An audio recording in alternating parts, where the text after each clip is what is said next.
Y entonces, reitero, el transformador nuevamente a manera de resumen pasa de un nivel de voltaje 1 a la entrada a un nivel de voltaje 2. Comúnmente los transformadores siempre van a tener la especificación de cuánto a cuánto, por ejemplo, 1 a 10, por ejemplo. Quiere decir esta relación 1 a 10 que lo que entra lo disminuye 10 veces. Entonces, por ejemplo, si fuera 1 a 10 este de 120, entonces aquí tendríamos 12. 12, exactamente. Entonces, básicamente es el funcionamiento del transformador. A manera de comentario, donde entra el voltaje se llama primario. Disculpen mi horrible letra, pero no tengo una tablet ni nada de eso. Ah, ya no entendí. ¿Qué? ¿Y cuando escribe? ¿Qué es eso? ¿Qué es qué? El circuito primario. ¿Escribió? ¿Es el que está primero? Es la primera bobina. O sea, en su investigación vieron que un transformador básicamente son 2 embobinados. Sí. El primer embobinado se le llama primario, así se le llama, primario. Justamente porque es el que recibe el voltaje. El secundario, a través de la inducción electromagnética, están de acuerdo que no tiene ninguna conexión física. Sin embargo, produce voltaje, ¿están de acuerdo? De acuerdo. Entonces, por eso se le llama secundario, porque es el que produce el voltaje sin la necesidad de tener ninguna conexión. Lo produce a través de la ley de inducción. Ah, es inducido. Exactamente, que es justamente el funcionamiento, el principio físico por el cual funciona un transformador. Bien, entonces, ya habían visto eso, y entonces lo siguiente, también a manera de introducciones, también en su investigación habían visto que los capacitores tienen múltiples usos. Uno de sus usos más comunes es el uso del capacitor como un filtro. Recordemos que el capacitor es un dispositivo que puede guardar carga, ¿están de acuerdo? Sí. Carga eléctrica. El principio físico de funcionamiento del capacitor es a través de la generación de campos eléctricos, producto de diferencias de potencial entre las terminales. Entonces, cuando nosotros empezamos a cargar un capacitor, el capacitor no se carga inmediatamente. No es que yo le ponga el voltaje y ¡pum!, se cargue de volada. Es como si ustedes empiezan a llenar un tinaco. ¿Están de acuerdo que un tinaco tiene cierto tiempo, dependiendo el flujo o la cantidad de agua con la que le estén llenando? Tarda un tiempo, ¿están de acuerdo? Pues el capacitor igual. Ya sea que cargue o descargue, el capacitor también tiene un tiempo. Y más o menos eso está, justamente esta ecuación, esta exponencial, es como se modela ese tiempo de carga y descarga, y es una exponencial. Esta tau, con la que muchos han tenido dudas, tau representa una constante, es un número. Sí. Y ese número es representativo de cada configuración de capacitor, y está en función del valor del capacitor como tal, está en función también de lo que lo acompañe, ya sea una resistencia o más capacitores, o sea, está en función de varias cosas. Sin embargo, esta función de tau, que es una constante de tiempo, es fija, es un valor numérico.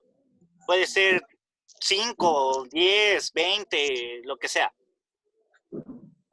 Entonces, ¿hasta aquí alguna duda con esta parte de la carga y descarga de un capacitor? No. No. Entonces, No. si mi capacitor estaba cargado y yo quito el voltaje, entonces pues vamos a ver que se descarga así, de manera exponencial.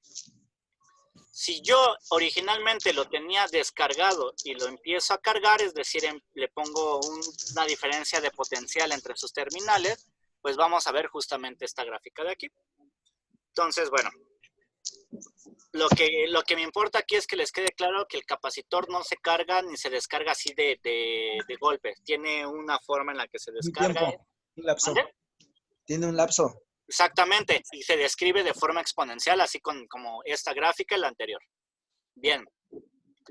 Entonces, ahora, ¿qué pasa si nosotros combinamos ahora sí todo? Combinamos el transformador, que es esta parte de aquí.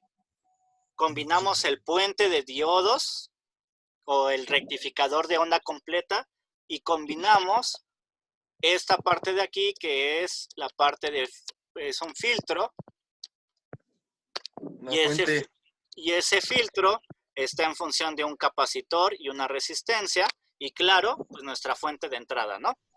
Entonces, la combinación de todo eso nos crea unos efectos que son los que vamos a estudiar, que bueno, se supone que ya lo estudiaron. Y entonces, ya sabemos que entra aquí mi voltaje de corriente alterna, aquí, hasta antes del puente de diodos, sale básicamente la misma onda, pero reducida. Entonces, si aquí había 120, pues a lo mejor aquí puede haber 12, ¿no? Por ejemplo. Sí. Y entonces, ahora, ¿cuál es el efecto del filtro? Pues... ¿Bajar la potencia? El voltaje esté más estable. No baja la potencia, es lo que, más o menos como lo que decían. Nosotros, es decir, nosotros están de acuerdo que tenemos esta salida del rectificador de onda completa, que es la punteada, que son las pancitas. Lo que pasa es que nosotros tenemos esa salida, esa pancita, y eso es lo que llega aquí. Aquí nosotros tenemos las pancitas. Y entonces son pancitas de voltaje con amplitud de 12 volts, porque ya el transformador se encargó de bajar el nivel del voltaje. Y entonces hasta ahí. Luego llega justamente que esas pancitas pasan a la resistencia y al capacitor. ¿Qué pasa? Vamos a fijarnos en la que está en azul. Y entonces nuestro capacitor se empieza a cargar. Ahí. Éjele. Ándale. Ya nuestro capacitor se empieza a cargar. Y entonces se empieza a cargar por primera vez, pero están de acuerdo que cuando llega a su punto máximo de carga, la pancita empieza a decrecer y no le da tiempo, por así decirlo, de hacer que ese capacitor se mantenga constante, ¿no?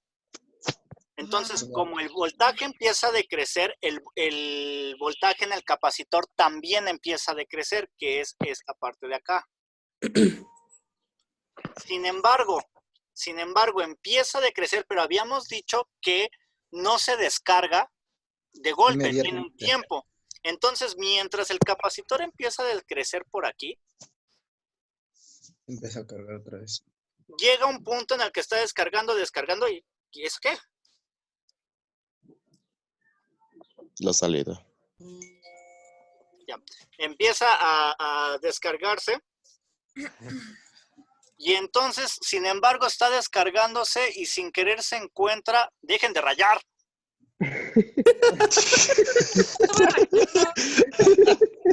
qué había sido usted? No. Yo dije, ya se volvió loco. No. Síganle y los voy a ir sacando, ¿eh? A mí me aparece quién está rayando, ¿eh?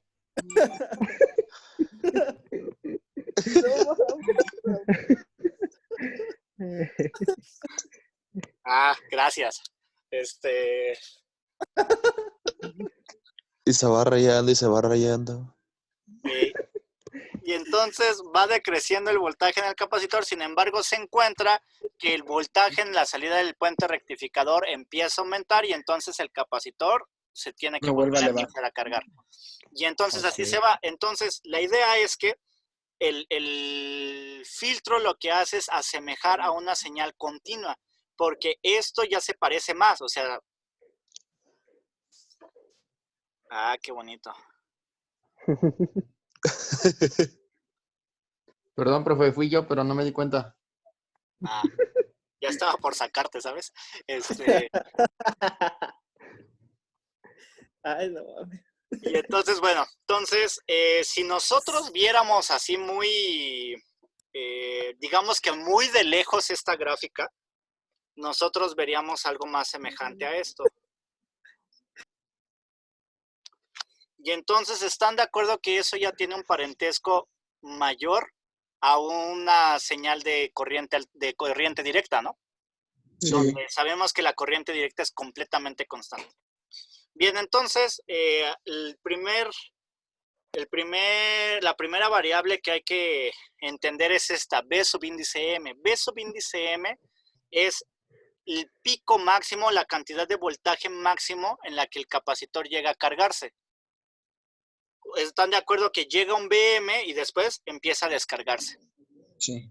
Comúnmente ese BM es muy semejante al que da el puente de diodos. Por ejemplo, si el puente de diodos aquí nos dice que hay 12 volts. Profe, en el libro están poniendo que lo acepten. Ya acepté ahorita otros 4. Ah, va.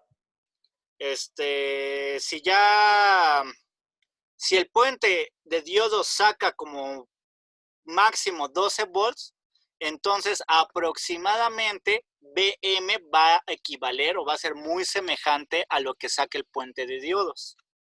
¿Ok? Sin embargo, si nosotros continuamos, ¿están de acuerdo que llega un máximo de carga y se empieza a descargar hasta antes de encontrarse? Y entonces BM es el que está aquí, es el máximo, y después tenemos BL. BL es el mínimo nivel de voltaje que se alcanza, exactamente, que se alcanza a descargar. Entonces son diferentes, ¿están de acuerdo? Sí. Sí, pero no se descarga todo. No, no se descarga todo, sigue teniendo un valor. Por eso está explicando eso, compañeros. Pero espérate, ¿no? ¿Profesor? Dime. Gracias. Y entonces, Ay, Dios. definitivamente son mejores las clases en Zoom. Entonces, bueno, tenemos 2 voltajes, el máximo y el mínimo, que así se llama BM, que es el voltaje máximo que alcanza el capacitor, BL, el voltaje mínimo que alcanza el capacitor. Y entonces, ahí nosotros podemos definir, ahora sí, esto que es aquí, BR. Profe, yo tengo una duda. Dime. Profe. Dime. Levanta la mano. Traes, compañero. ¿Qué pasó? Oiga, profe, ¿por qué BR es el valor? O sea, esa parte no entendí. BR, simple y sencillamente, es la diferencia que hay entre BM y BL. El máximo y el voltaje. Exactamente, es decir, esto, BR es esto, es la diferencia. Es cuánto mide eso. La curandera que aprendió todo de Paloma, de esta mujer asesinada. ¿Quién tiene las noticias? Entonces, por ejemplo, Otmar, si BM vale 5 volts y BL vale 4 volts, por ejemplo, pues BR, que es la diferencia, vale 5 menos 4, ¿no? Ajá, sería Un volt. No. Sería un volt. Sería un... Exactamente. Esta parte de aquí es la ecuación original, digamos que es la ecuación exacta para saber cuánto vale, muy, muy exacta. Sin embargo, no la utilizamos porque nada más utilizamos ciertas aproximaciones que se hacen porque se supone que, bueno, la corriente alterna varía en el orden de milisegundos cada ciclo. Entonces se hace una consideración que es bastante pequeña y al ser bastante pequeña se hacen aproximaciones a otras ecuaciones. Entonces, básicamente, nos quedamos con estas dos, esta parte de aquí y esta. Muy bien. Va. Esas son las importantes. ¿Por qué? Pues porque realmente son las que describen el valor máximo, el valor mínimo y la diferencia entre ellas dos, básicamente. ¿Están de acuerdo? Ajá. Va. Bien, entonces esa diferencia se le llama voltaje de rizado. Y están de acuerdo que si nosotros aplanáramos lo más posible o lo que es equivalente, hiciéramos ese BR lo más pequeño posible, pues podríamos asemejar mucho más esta con esta, ¿no? Sí. Entre más pequeño sea BR. Entonces eso es lo que se requiere justamente en los diseños de fuentes, es que ese BR sea lo más pequeño posible. Entre más pequeño sea, mucho mejor, porque vamos a poder asemejarlo más a un voltaje ya realmente continuo. Este voltaje, el voltaje de rizado, en la realidad es que no es un voltaje de corriente alterna, tampoco es un voltaje continuo, es realmente lo único que se le llama es un voltaje que cambia en el tiempo. Bien, entonces, ¿hasta aquí alguna duda? No. No. No. Bueno, aquí me marca que queda 1 minuto 50 segundos, entonces mejor de una vez inicio la siguiente Profe. reunión. Dime. ¿Me puede aceptar en el grupo de Face? Sí, claro. Entonces, pues bueno, si hasta aquí no hay una duda, entonces reinicio nuevamente. Vale. Va. Adiós. Va. Dios descanse, profe. Hasta la próxima. Hasta dentro de 10 minutos. ¿Hasta el martes? ¿O sí? ¿No? ¿Cuál? Hasta el martes, hasta dentro Hasta de el 5 1 de minutos. junio, profe, bye. No.